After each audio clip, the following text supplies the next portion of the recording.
Sunday. On Tuesday, Governor Tony Evers delivered the annual State of the State address. He focused on workforce issues and declared 2024 the Year of the Worker. But he also touched on abortion access, voting maps, and mental health. The governor says he plans to sign an executive order this week that would establish a healthcare workforce task force.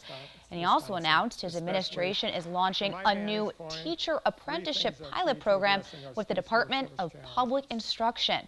It provides additional support to new educators. He also called on the legislature to take action.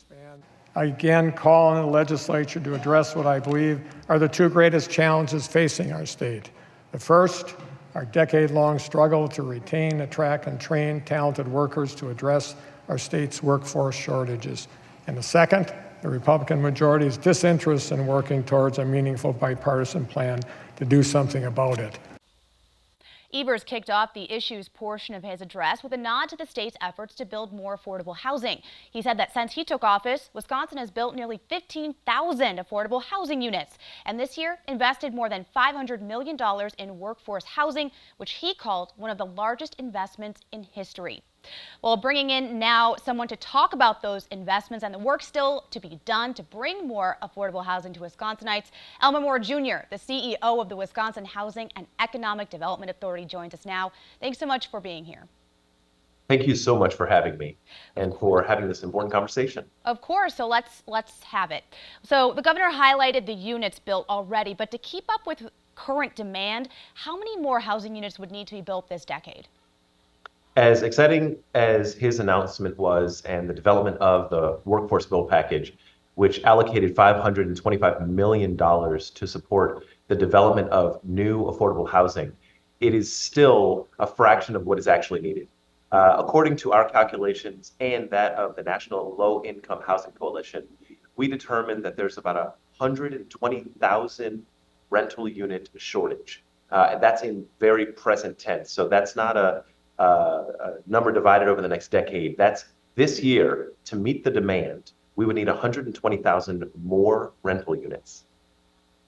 So it seems like small steps getting to this goal here. So Director Moore, this past year, bipartisan legislation allowed for the creation of a couple new programs that would help spur new development of affordable housing. That includes Restore Main Street and the Vacancy to Vitality programs. Both of those do require some cooperation from municipalities. How do you encourage them to either revise ordinances or update their comprehensive plans so that they can take advantage of these programs and investments?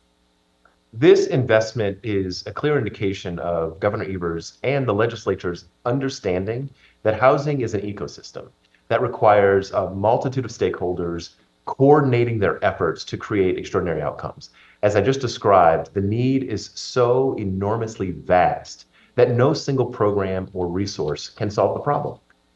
And so what do? We develop a package that requires great collaboration between the private market community in the form of developers, as well as that of the local communities and municipalities that desperately need these housing units. So we are looking for municipalities to make themselves very available to participate in the programs. They have to show up with things like updated comprehensive plans.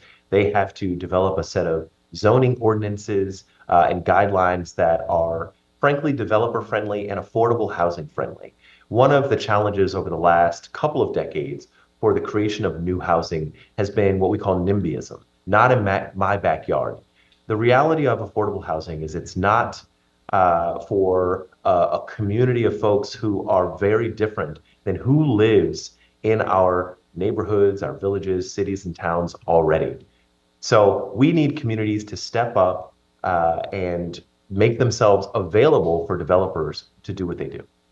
Over the last couple minutes here, you've highlighted the investments that the state has made, but going back to what you said initially, there's still a long way to go. So, Director Moore, what else would you like to see happen from the state? What other investments can be made? I would love to encourage our legislature, and I'm confident our governor is going to keep moving in the direction that we've started. We are talking about a revolutionary change in our understanding of the role housing plays in the life experience of Wisconsinites and people across the nation. Housing is a healthcare problem. Housing is an education a workforce, an economic development, and a prosperity and wellness problem. As we look to housing to contribute to a better living experience to people in Wisconsin, we understand that it is pivotal. It's a pivotal need to address. And so if we can continue this coordination and collaboration, I'm really confident that we can make enormous progress. Director Moore, what do you say to the people of Wisconsin who are struggling with rents right now? Of course, we're talking about affordable housing, but if you talk to someone on the street, they might say, I don't see where this is coming. Where is the affordable housing? I'm struggling to afford my monthly rent payments. What do you say to those folks? I say that we know that you're there. We might not know exactly who you are. We might not know exactly where you are. We feel your pain, and we are doing our best to make a reasonable contribution to your prosperity in the form of making available housing more accessible. It means new units. It means safer, higher quality units across the state so that people can contribute to our economy. They can contribute to all the things that make Wisconsin a wonderful place to live. You know, spending too much on housing is something that works to the detriment of all of our experience. I'm really looking forward to a future where everyone in Wisconsin has a safe, stable, affordable place to call home. It will benefit all of us. Elmer Moore Jr., the CEO of the Wisconsin Housing and Economic Development Authority. Thanks so much for taking just a few minutes to be with us. Thank you so much.